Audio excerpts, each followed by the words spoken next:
Good morning, everybody, and thank you for joining us for today's webinar on the SBA Small Loan Program. Your microphones and telephones are currently muted to eliminate background noise. We'll take questions throughout the presentation. To ask a question, type it into the question box on your control panel, or if you have a working microphone or have dialed in, raise your hand by clicking on the hand icon on your control panel, and I'll unmute you. Today's program is being recorded and will be available through WebMQS in the Shared Resources section. And I'd like to thank our Binghamton SBDC for arranging this webinar. And today's presenter is Fred Crispen, Senior Vice President of the United Midwest Savings Bank. Welcome, Fred. Thank you. It's great to be here. We're glad to have you. So you can take it away.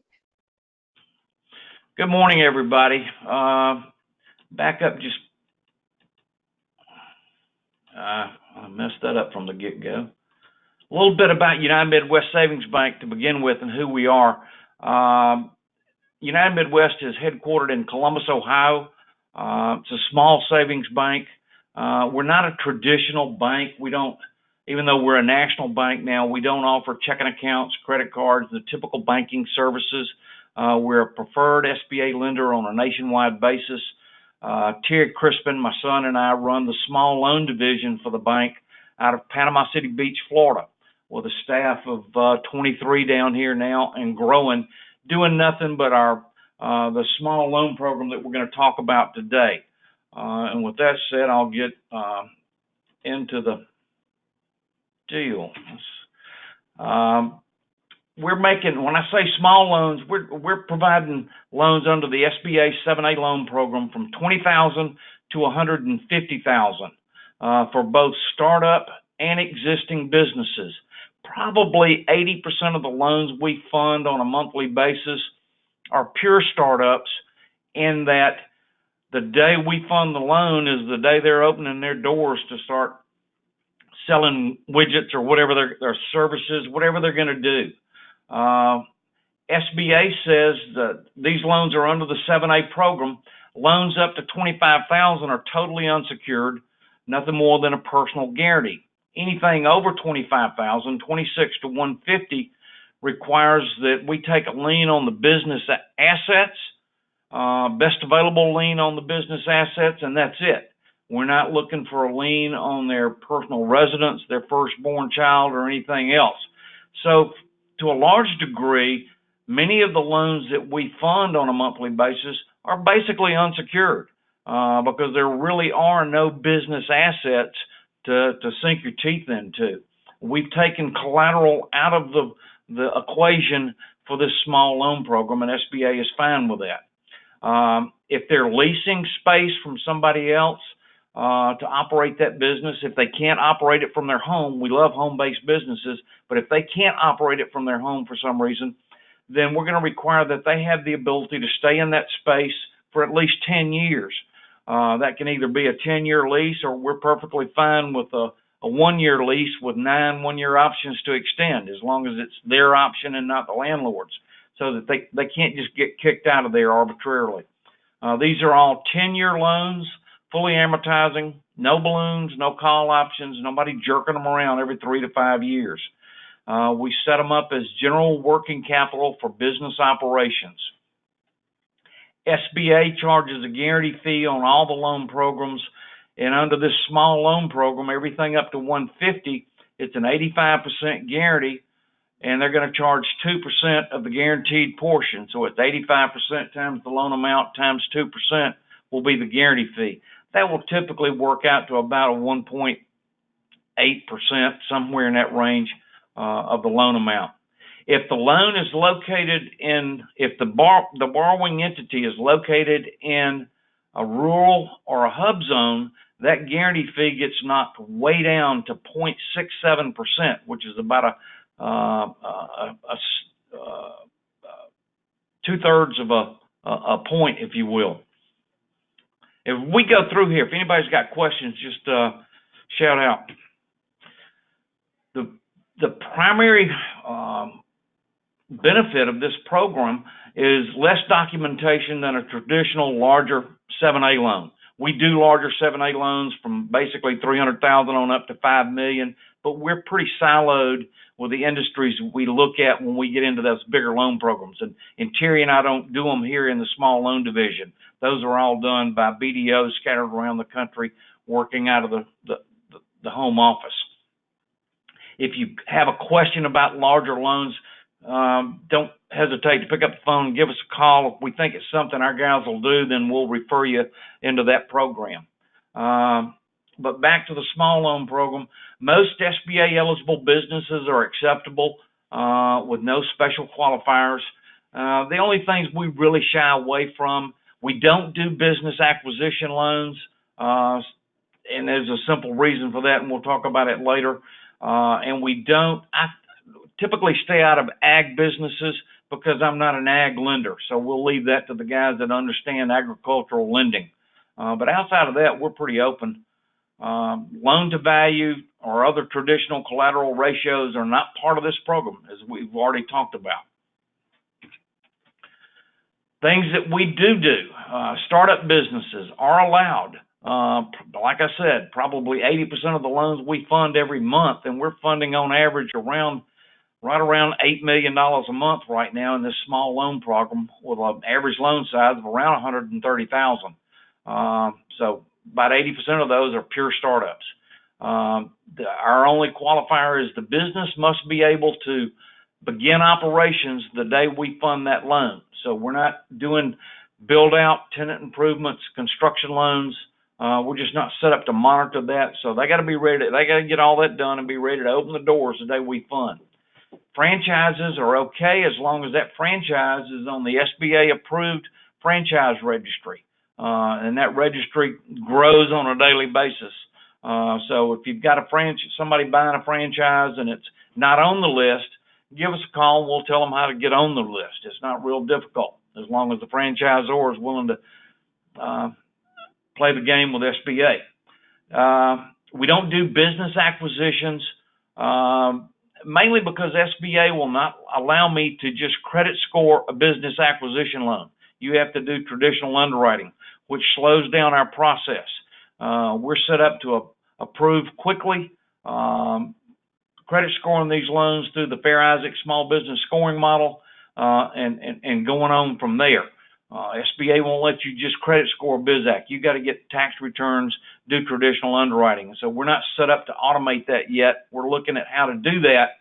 And as soon as I can take the transcripts in and automate the spread work, then we'll probably do BizAcs down the road. But right now today, we don't do them. We stay away from gas stations, other EPA sensitive businesses in the small loan program.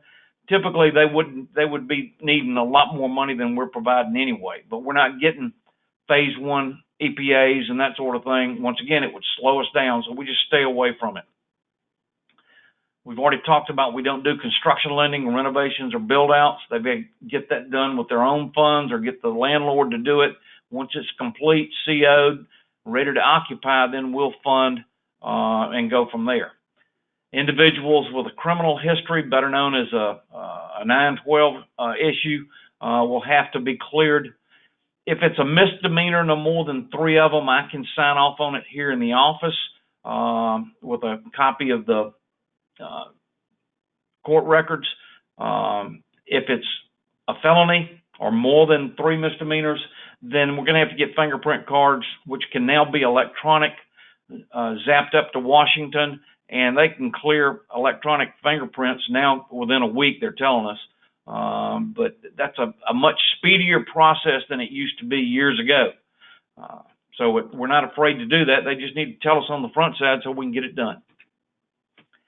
Export Express. We also participate in the SBA Export Express program. Businesses must have been in operation and generating income for at least 12 months. They must either currently export or intend to export with the loan proceeds.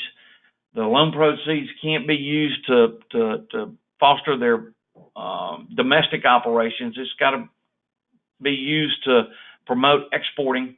The loan proceeds, they can't be used to go set up an office in a foreign market, only for operations here. They can use it to convert their Example, convert their website to a foreign language if they needed to. Go to a trade show to promote exporting in a foreign country. A lot of different things they can do with those funds. And once again, it's general working capital. The main advantage of the Export Express, there's no lien whatsoever on personal real estate. We don't file a UCC on the business assets. It's totally unsecured other than their personal signature, personal guarantee on the loan. The interest rate's a little higher on export, and we'll get into interest rates in a minute. And we give the borrower the option of being a regular 7A or an export loan, and 99% of the time they'll take export because it leaves their other assets freed up to do other things with down the road.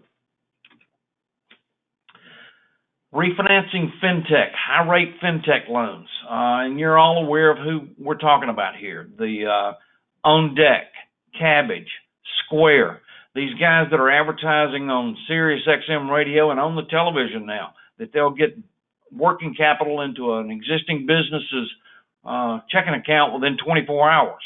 What they're not telling them is what they're going to pay for that privilege. And it's expensive. It's anywhere from 20%, and that's on the very, very low side, up to 50% and higher. If you look at the average interest rate charged by Cabbage, for example, it's like 37%.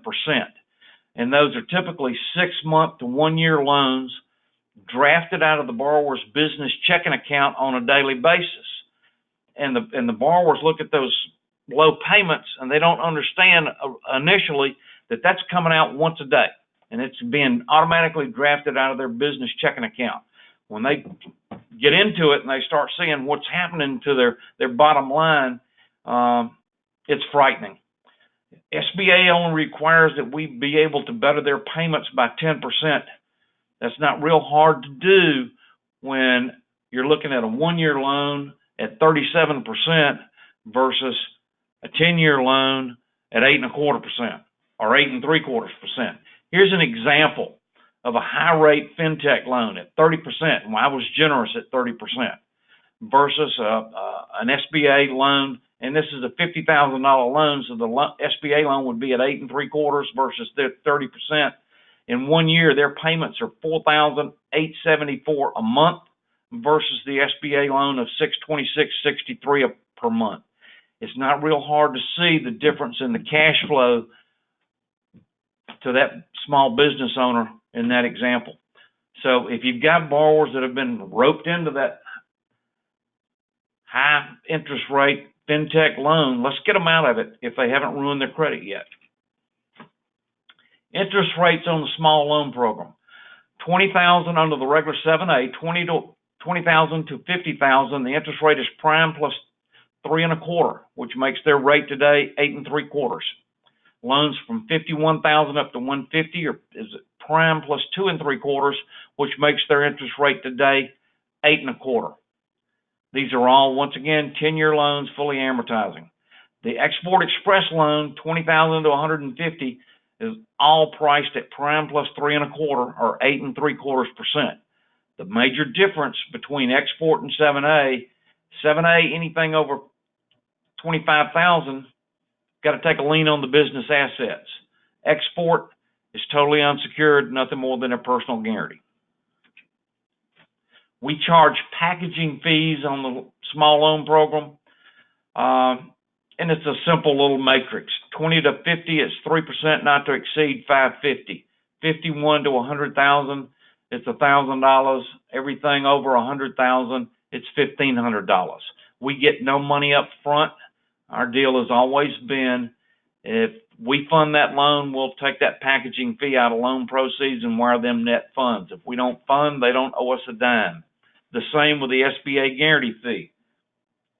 If we fund that loan, they're going to pay the guarantee fee, which is 85% of the loan amount times 2%, unless it's in a rural zone or a hub zone, and then it's a 0.67% SBA guarantee fee.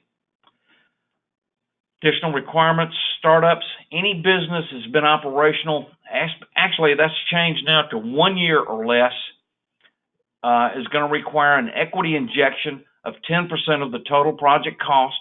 So if you do the reverse math, if somebody's looking for a $150,000 loan for a startup, divide that 150 by 0.9, you'll get that the total cost, project cost, was like 166,000 and some change, meaning they're going to put in 16,666, I think it is, and we're going to loan them 150. They have to document that money is available in their checking, savings, IRAs, 401ks. We have to document where that money's coming from. It cannot be borrowed. And then we'd like to see that they've got additional funds above and beyond that. After they put their 10% in, unless they're a veteran, we typically want to see that they've got another 20,000 in an IRA, 401k, some form of savings to back them up as a fallback on a startup. Payments will be set up on an automatic draft basis out of their business checking account with whomever they bank with. Once again, even though we're a bank, we're not offering commercial checking accounts. So they're going to continue to bank with their local bank. We'll set up the loan, wire the money into that bank account, draft the funds out of that account. It's got to be a business account. We will not fund into a personal account. Fred, we have a couple of questions. Yes, ma'am.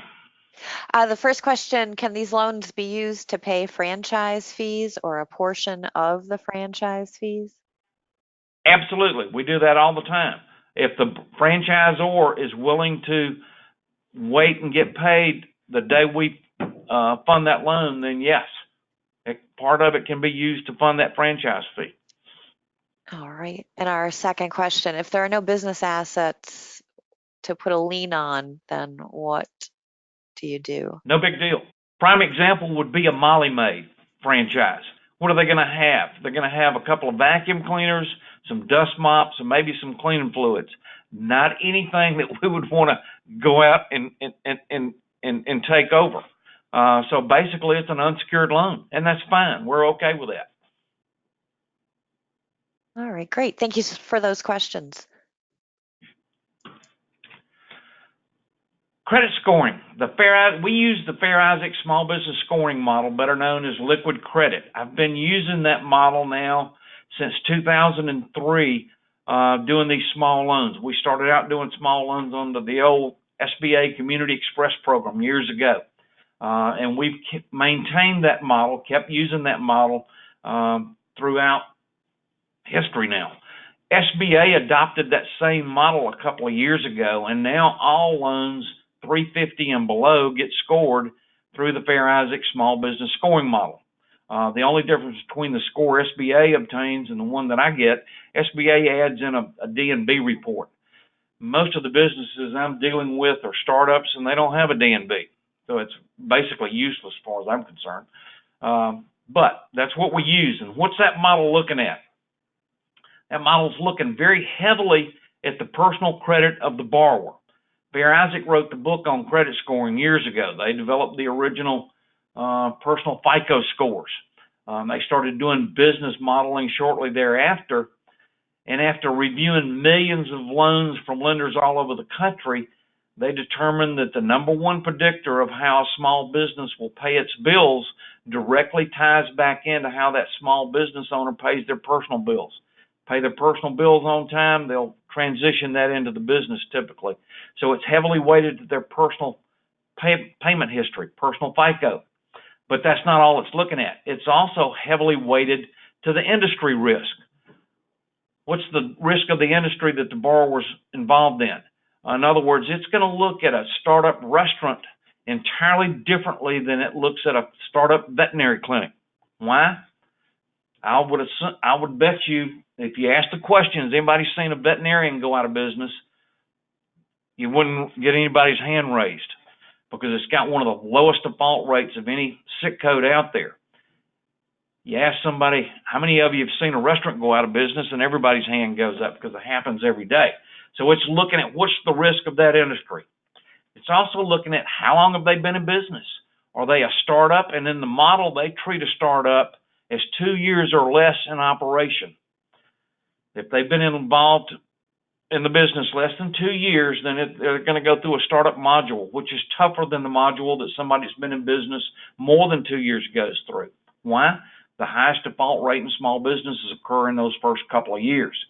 It's looking at how many accounts do they actually have? Have they ever borrowed that much money before? What percentage of their revolving balances are available to them? The model likes to see at least 35% of their revolving balances available. In other words, they're not maxed out on all their credit cards. Depending on the industry, that may go up a lot higher. Once again, if you're talking about a startup restaurant, they probably better have 85–90% of their revolving balances available. And it's also, last but not least, looking at how many people's actually pulled their credit in the last year or two. If you get somebody that goes out and they've had 15 or 20 credit pulls because they've been shopping around trying to obtain credit, they can have a 750 credit score, and it's going to drive their score in the small business model down way low. So that's a heavily weighted factor there. Other things that we're looking at are debt to income ratios, how much money is coming into their household to pay the bills that show up on their credit report. And we're looking at total household income. So if you got a married couple and they're both working, how much money is coming in between the two of them to pay the bills that show up on their personal credit report? What's their personal liquidity? After they put their 10% equity in, if they're less than a year in operation, how much have they got in fallback position? And we like to see, like I say, at least 20,000 or more. And the one differential there is on a veteran. If you've got a recently young veteran that just got out of the service, more than likely he hasn't been making enough to save up a lot of money. He probably has never borrowed $150,000 before because he was living in base housing. We'll make an exception for that young vet on both having borrowed that much money before and on personal liquidity because they didn't have the ability to save up a lot. In a lot of cases, they're borrowing or getting a gift from mom and dad for their 10% equity injection. I'll make an exception for a vet and give them that benefit of the doubt every day. Comparable credit. Have they ever borrowed that much before? The vet, he hasn't. He typically has been living in base housing if he's a young guy. Now, if he's an older guy, he's been in 40 or 50 years, then, yeah, more than likely he's borrowed that much money before because he's probably gotten out of base housing and lived off base and bought a home. So they're different ball game there. Any questions about the scoring model and how that works? In general, people ask me, what kind of credit score do you have to have for a startup? And I tell them 675 and up, depending on the industry risk. If you've got a guy that's been in business for 5 or 10 years, the longer he's been in business, the more forgiving that model is. If you've got a guy that's been in business 5 or 10 years, he may get by with a 620 credit score because he's shown an ability to survive, which is not the case in a startup. Any questions? We have a question that's related to what documents do business advisors need to put together for clients? Okay, we'll get into that in just a second. All right. The application process is pretty simple. The application is available online right now today. If you got a one-owner business, it's a 3-page fillable PDF. They can download from our website, fill it out. If they've got the latest version of Adobe, they can save it on their computer screen, hit the Submit Here button, and it'll upload it to my office, which gets picked up in the back. They'll load it into our loan platform, hit Send to Decisioning. In a matter of about 30 seconds, it'll pull the borrower's personal credit, take everything about the business and about his credit, shoots it out to Fair Isaac, runs it through the model, and it kicks back a score, and it's pass-fail. If they score above the cutoff, which we have a 165 in the small business model is our cutoff point, then the loan can be approved. At that point, it's assigned to a processor packager. That packager that day will email that borrower a checklist of everything we're going to need to proceed and get that loan into underwriting. the borrower kind of drives the boat from there. The quicker they get everything back to us, the quicker we can get everything signed off on here in the office and set up their closing. In general, existing businesses should be ready to fund in 15 days or less if the borrower will give us what we need. And we're not looking for a whole lot of documentation. An existing business is going to have what we're looking for: copy of their tax ID number, a copy of their business licenses, a voided check on their business checking account. They'll already have insurance on their assets and that sort of thing. It's going to be the same things that any lender would have to be able to fund a loan. They're going to have all that. They're going to be able to, we're going to give them an Excel spreadsheet to set up 2 years worth of projections. And it's going to be in a format so that my underwriter's looking at the same thing on every loan. If they've already got a business plan and you've already helped them develop projections, then they can take those figures, dump them into our spreadsheet, so that my underwriters are looking at the same thing once again for speed. Everything is built around speed here. It's like an assembly line. They start out in packaging, processing. When she gets everything in, they hand it off to the underwriters, and I've got 5 underwriters in the office that are signing off on these loans on a daily basis, making sure they dot the I's and cross the T's for SBA. Once the underwriter signed off, it's handed over to closers. We've got 6 closers, and they're finished getting any documents, typically the insurance certificates and things like that, get those into the file, crank out their closing documents. Everything's electronic signatures now, so we'll zap the closing documents to the borrower through DocuSign. They'll sign them electronically, zap them back to us. Terry or I countersign the documents, upload everything to Columbus, Ohio, and the wire typically comes out of Columbus the following day. So it's like I say, an assembly line process. Everything is built for speed. Everything is electronic files, no paper documents, and electronic signatures. Make closings. Closings used to take 3 to 5 days, depending on the weather and FedEx and that sort of thing. That's all speed now. It's within an hour or 2 of the borrower getting the documents. They can review them, sign them, and zap them back. They're all SBA documents. We don't use United Midwest documents, so everything is protected from a government standpoint. Does that answer the questions about documentation?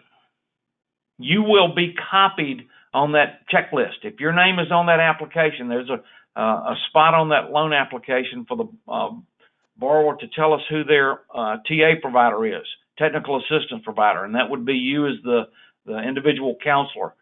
And your email address is up there. You will be copied on that checklist so that you and the borrower can work together on getting everything into us.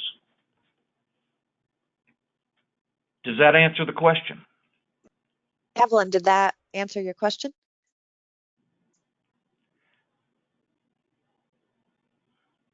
Yes, it did. Thank you, Fred.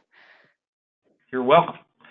Financial projections, we've already talked about. We're going to give them an Excel spreadsheet set up in a format, once again, so that my underwriter's eyes go to the same thing on every deal. They're not having to look around the spreadsheet to figure out what we need in there from an SBA standpoint. So it's built for speed.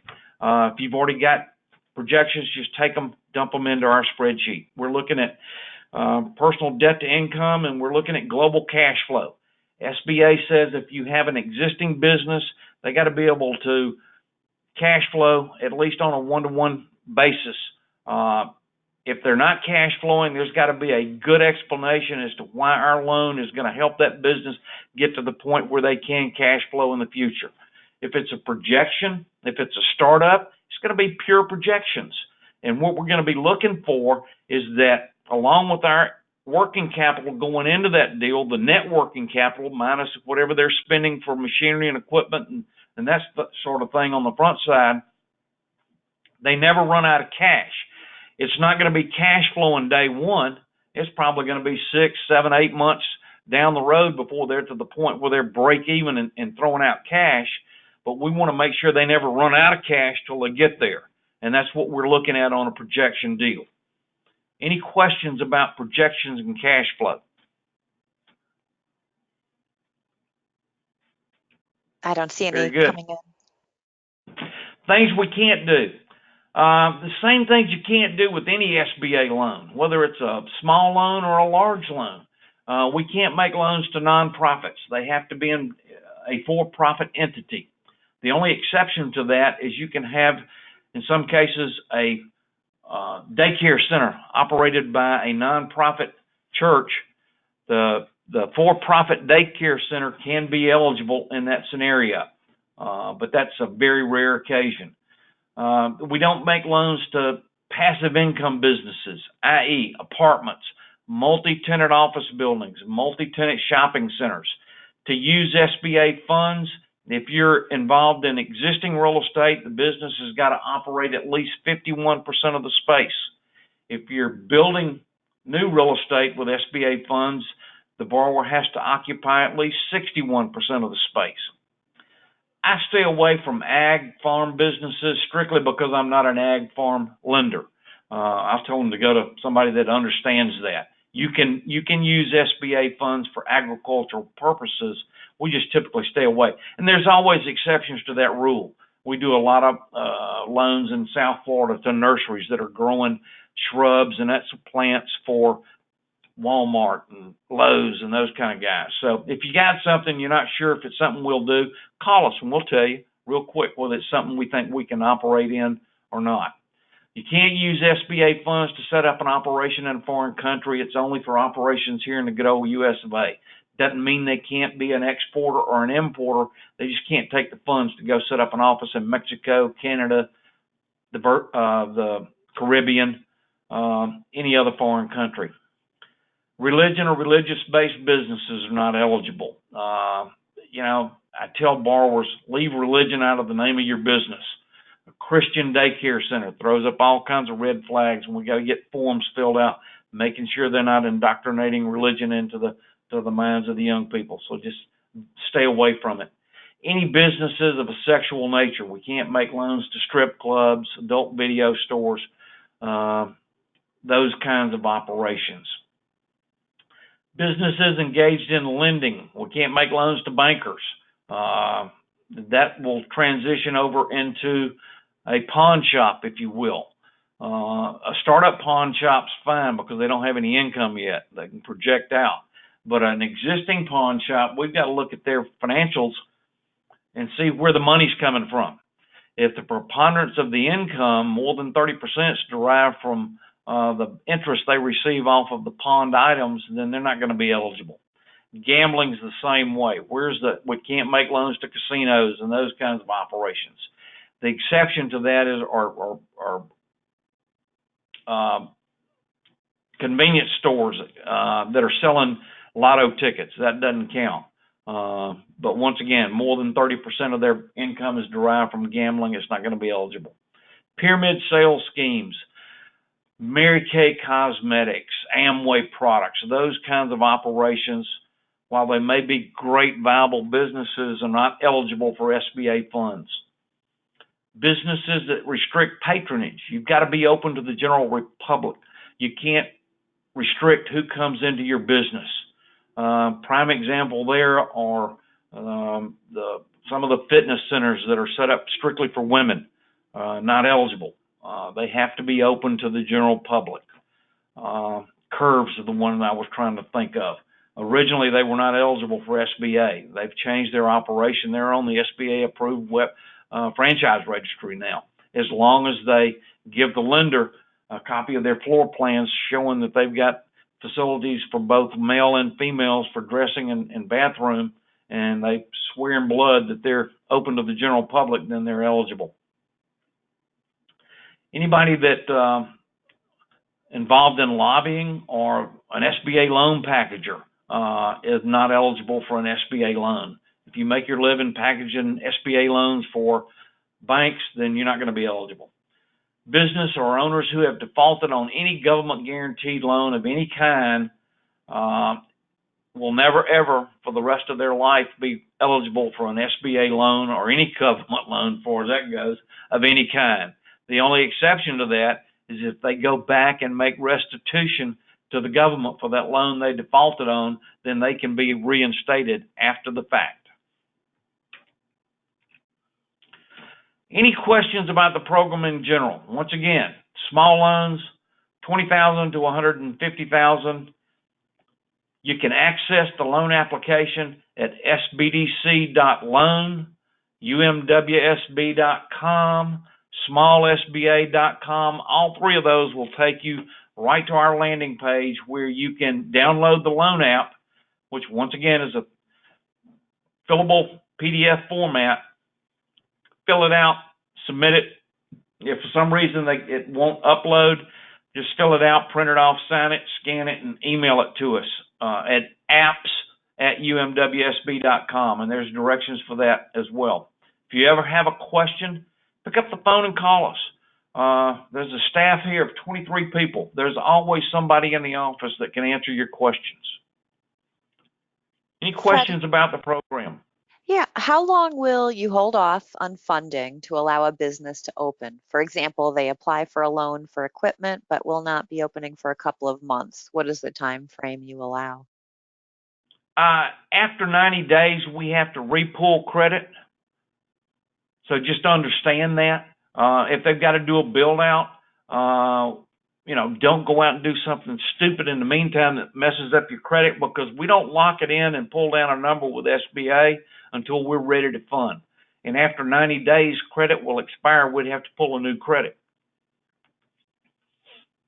Great. Thank you for that question. Does anybody else have any questions for Fred?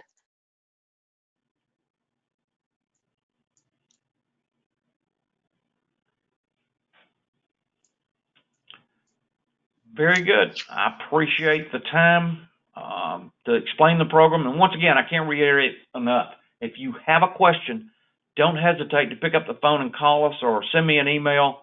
We'll be more than happy to help you work through an issue if we need to. And we have another question. Should we contact you and email us the applications? Those are available at that website, correct, Fred? Yes. Apps, APPS at umwsb.com is where you can submit them to. If you want to, they can handwrite them for all I care. Download it from the web and handwrite it, and then scan it and email it to us. Sign it and email it. We'll take them any way they want to do it. And one of the things that's going to happen is once we approve a loan, that processor is going to be on the phone with that borrower quickly before they even send the checklist out and get some information from the borrower directly to fill out a couple of the forms that we have to have for SBA, and they'll zap those forms to the borrower through DocuSign once again so that they can execute them, i.e. a 4506T, which we will then send to a vendor and get their personal and business tax transcripts. If they're an existing business, we'll get their existing business tax transcripts directly from the IRS. We're getting the personal transcripts so that we can verify that income that they put on that loan application. If they tell me that they have a household income of $150,000, and that's what we use to look at their debt to income ratios and everything, I expect to see that they told Uncle Sam they had household income of $150,000. And so those kinds of things, the processor packager will work directly with the borrower, get executed along with that list of packaging documents, other things that we'll need. And Fred, can you go over one more time the interest rates? Yes, absolutely. Interest rates. Loans $20,000 up to $50,000 is prime plus 3 1/4, which would be 8 3/4% today. It's adjustable rate. It adjusts quarterly based on Wall Street Journal prime. Loans from $51,000 to $150,000 are at prime plus 2 3/4, which would be 8 1/4 today. Once again, they're all 10-year loans, fully amortizing, no balloons. And because it's an SBA loan less than 15 years, there is no prepayment penalty. So if their business is doing well a year from now and they want to pay me off, they can do so without a penalty. Export Express is prime plus 3 1/4 or 8 3/4 today. Great, thank you. And we have another question. Can we get a copy of your presentation slides? Absolutely. All right, super. Can I just email that to you Yeah, that's fine. and you can make it available? Yes, I will. Absolutely. Great. Any other questions?